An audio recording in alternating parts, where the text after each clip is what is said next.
Okay, so today we are looking at an example of an AI high-level question, and this one here is on bearings. So Tiki is sailing a boat in the ocean. The first part of our trip, she plans to start from A and travel to point B. And then she plans to turn on a bearing of 100 and travel for 13 kilometers to point C. Due to a navigational error in the first part of the trip, Tiki arrives at point D instead. Point D is located 2 kilometers due west of point B. Determine the distance from D to C.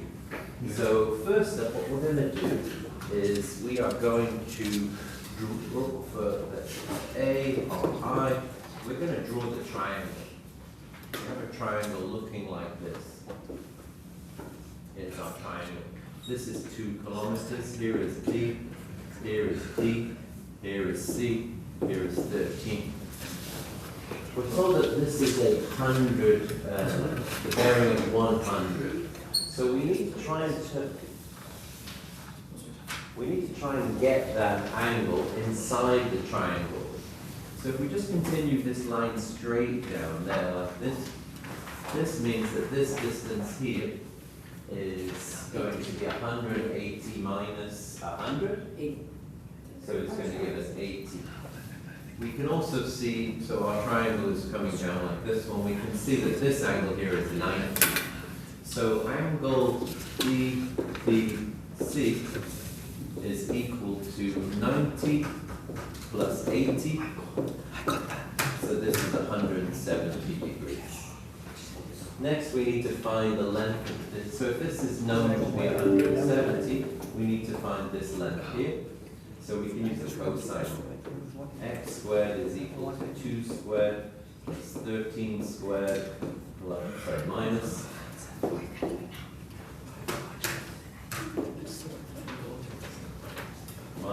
2 times 2 times 13 times the cosine of 170. So we pull up our calculator on this one. Just going to press on, get a new calculator, say no, on the calculator page.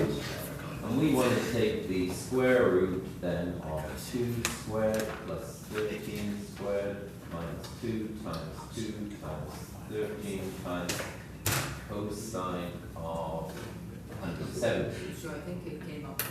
Yeah, it did. Damn you, calculator.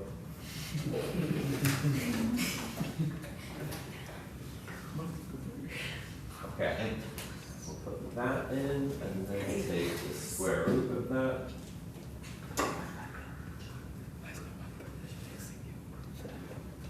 Put that in there. And then, oh no, scroll up, done that twice. Pop that one down, Control Enter, this should be our answer. Yes. So this is going to be 15.0. So DC is equal to 15.0 kilometers. Then for II, we must find the bearing that they traveled on. So in order to do that, I'm going to need to find... Sorry, is it possible for you guys not to be distracted? Okay. So in order to find this bearing, I'm first going to find this angle here, theta. Which rule should I use for this? Sine rule. Sine rule. I could use either actually. I could use sine rule or cosine rule. I always go to the sine rule first. So we do this. We're going to use it for either. So the sine of theta over 13 is going to be the sine of 170 over x. So we'll use our calculator again for that one. So we need to find the arc sine of 13 times sine 170 over our previous answer. Control Enter. This gives us 8.67. So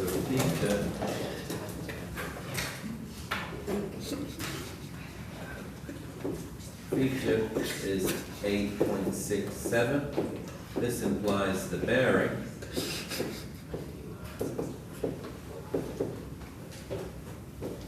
Will you not giggle like a 12-year-old girl constantly? No, seriously. Seriously. So if this angle here, we need to make it into a bearing. So we'll put the coordinate, the bearing compass here. That angle there is 90. So this is 90 more than the previous one. So we take that previous answer and we add 90. This is our bearing, 098.7. So 098, sorry, is it 098? 098.7. Bearings are always given as 3 digits. So if it's less than 100, you go 09 or whatever.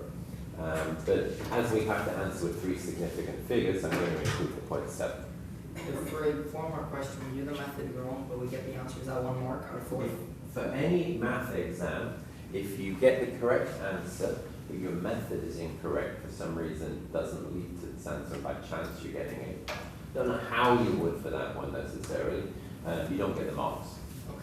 So an incorrect method leading to a correct answer gives 0 marks. Let's say we were to forget to do the plus 90 for the bearing. Would that lose a mark for accuracy? That would lose a mark. I think the mark scheme here gives 1 mark. 1 mark for putting up the sine rule or the cosine rule here, 1 mark for the correct angle inside the triangle, and 1 mark for the bearing, in that sort of order. Bearing is always relative to north, right? Yeah. Bearings are always relative to north. Alright, so B. Due to a navigational error, she arrives at point E instead. Point E is also 2 kilometers here. Write down the distance from D to E. So the distance from D to E is going to be 13 kilometers. Why? Because it's parallel to the Parallelogram. D, B, C, E is a parallelogram. Oops. An extra L there in parallelogram. How do we know that AC is 2? It tells us.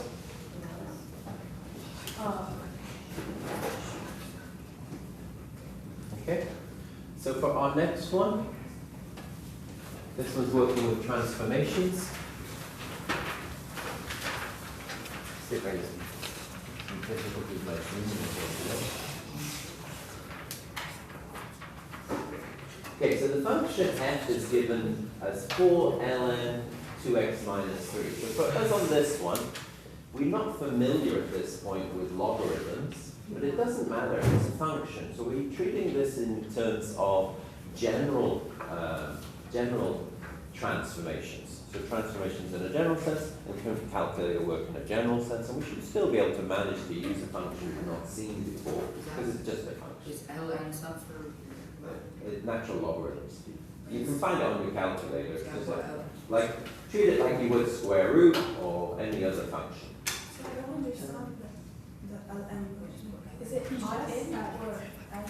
Yeah, I thought it was in. Yeah, me too. Well, and logarithmic function. This is a logarithmic function. Look on your calculator on the left. I thought it was in logarithmic. Okay. Alright.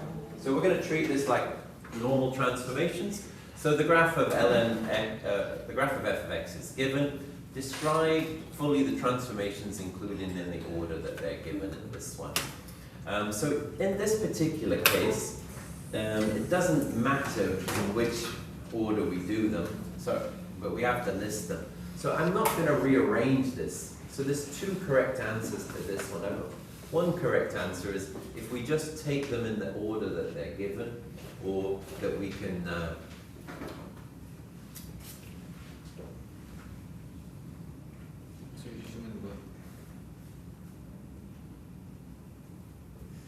so I'm just thinking through in my head. So we are going to have to, I'm going to factor it. I'm going to take f of x, like we did last time with the square root, 4 ln bracket 2 bracket x minus how much? 3 over 2. So we have a horizontal translation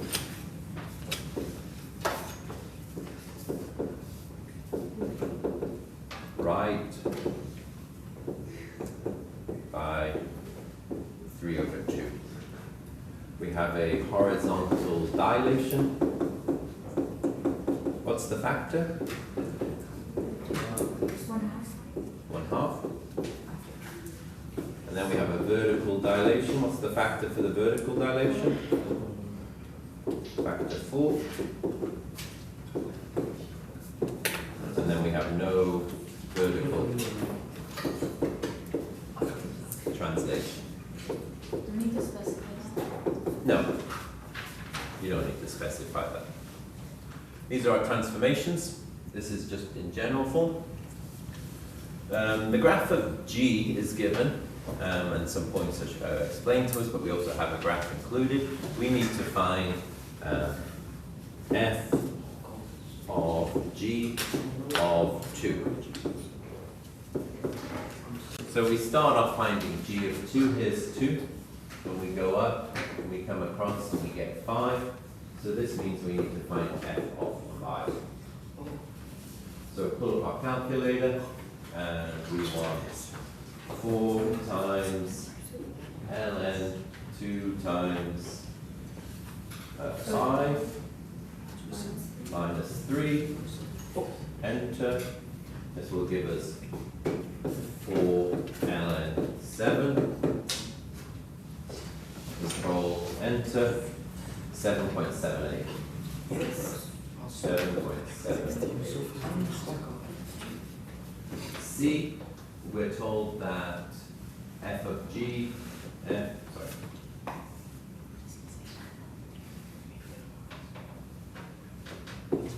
of G of x is equal to 2 ln 9. This means that,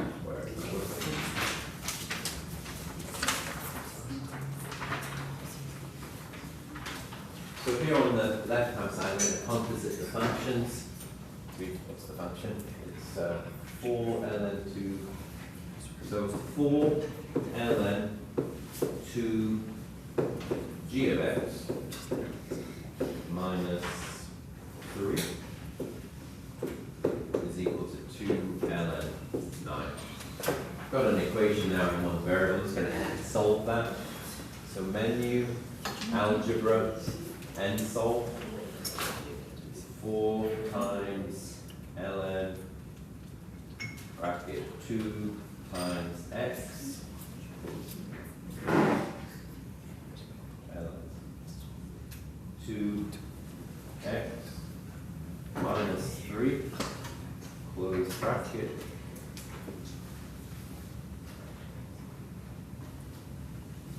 is equal to 2 ln 9.